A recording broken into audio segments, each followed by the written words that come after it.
देखिए क्या कर रहा है यहाँ पे कि ए बी और सी डी केंद्र O तथा त्रिज्या देखिए ए बी और सी डी ये क्या है केंद्र O हमारा क्या हो गया, दोनों का त्रिज्या हो गया, ठीक ना। केंद्र है और दोनों का त्रिज्या जो है यानी कि बड़ा वाला यहाँ से यहाँ तक का जो है बी से O तक का जो त्रिज्या दिया है 21 सेंटीमीटर दिया है, और दूसरा का जो दिया है यहाँ सी से O तक का दिया है 7 सेंटीमीटर। तो कह रहा है कि स्वकेंद्रीय का मतलब एक केंद्र द्वारा दो गो चित्रों का निर्माण, जैसे था स्वकेंद्रीय वृत्त, एक वृत्त के अंदर दो गो वृत्त, तो स्वकेंद्रीय यानी कि एक केंद्र है उसके अंदर में दो गो इस त्रिज्यखंड की रचना हुई है। देखिए पहला अगर त्रिज्यखंड की बात किया जाए तो यहाँ से यहाँ तक एक त्रिज्यखंड की रचना कर रहा है यहाँ से यहाँ तक एक त्रिज्यखंड बना रहा है ना। और अगर दूसरी त्रिज्यखंड की बात किया जाए तो देखिए ये पूरा बड़ा एक कहीं ये भी तो एक ही केंद्र है, ये भी तो ये ओ से शुरू हो रहा है ना।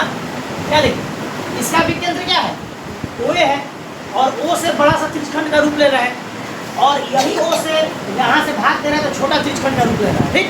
तो इसको बोलते हैं क्या हम स्वकेंद्रीय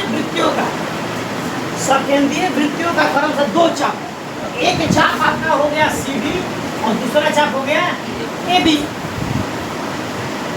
तो कह रहा है कि इन दोनों का जो कोण है वो हमको दे दिया है 30 डिग्री।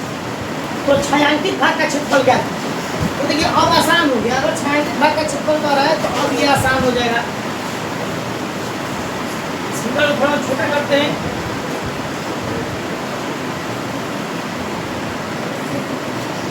अब इसमें आपको कुछ करना नहीं, जो दिया है पहले उसको हम लोग पुट कर ले। तो क्या दिया है थीटा इक्वल टू दिया है 30 डिग्री, और R1 मान लेते हैं हम लोग बड़ा वाला को R1 मान लेते हैं 21 सेंटीमीटर, और R2 दे दिया है 7 सेंटीमीटर। हमको क्या कर रहा है छायांकित भाग निकालने के लिए। तो छायांकित भाग निकालने के लिए क्या करेंगे हम लोग कि उस बड़े वाले में से छोटे वाले त्रिज्यखंड को माइनस कर देंगे। छायांकित भाग का क्षेत्रफल बराबर ये बड़ा वाला जो त्रिज्यखंड है, बड़ा वाला त्रिज्यखंड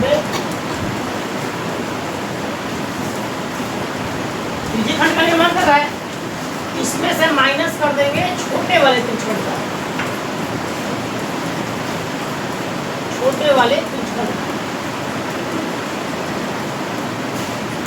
अब देखिए त्रिज्यखंड का फार्मूला का बात करें तो हमारे पास है थीटा बटा 360 में पाई आर स्क्वायर, माइनस कर दीजिए ये R1 कर दीजिए, इसको R2 कर दीजिए।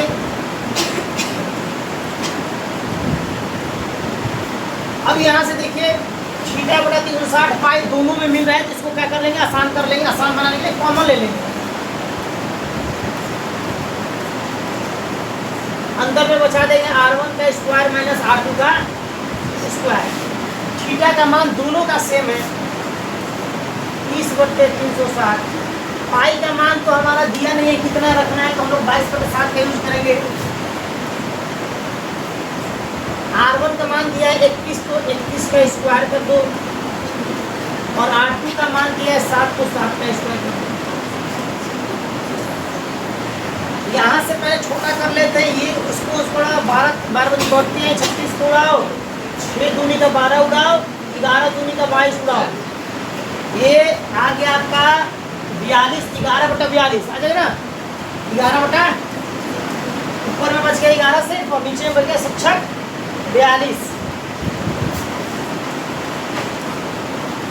21 का स्क्वायर होता है 421, 441 और माइनस का 49। 11/42 गुना इसको माइनस कर दो, कितना हो जाएगा 441 में से 49 का माइनस करो तो 11 में से 9 गया, कितना हुआ 2, ये हो गया 13, 13 में से 4 गया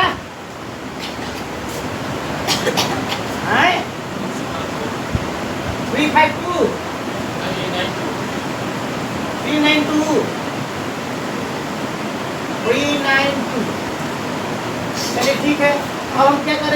दो से और दो से उड़ रहा है, उड़ा दो ना, 21 दूनी का 42 उड़ा, ये दो से उड़ा कितना पर उड़ेगा, 19 दूनी का 38, एक 6 दूनी का 12, ठीक है, और 18 1 19 और 2 3 से उड़ रहा है, 6 1 7 9 6 9 1 10 15 16, इसे कहाँ उड़ रहा है, 16 3 से उड़ेगा नहीं, 21 तो 3 से उड़ जाएगा, 7 से उड़ रहा है,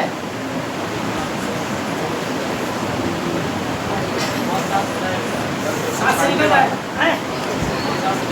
कितना बार उड़ाओ, 7 से निकल रहा है, कंफर्म हो गया, 28 बार उड़ा दो और इस उड़ा दो 3 बार, ठीक है, अब नहीं जाएगा तो बच गया 11 गुना 28 बटे में 3, 11 8 88 की 8 8 में 8 11 दूनी का 22 22 और 8 22 और 8 308 बटे 3 सेंटीमीटर स्क्वायर लिख के पॉइंट में आएगा तो पॉइंट में छोड़ देंगे।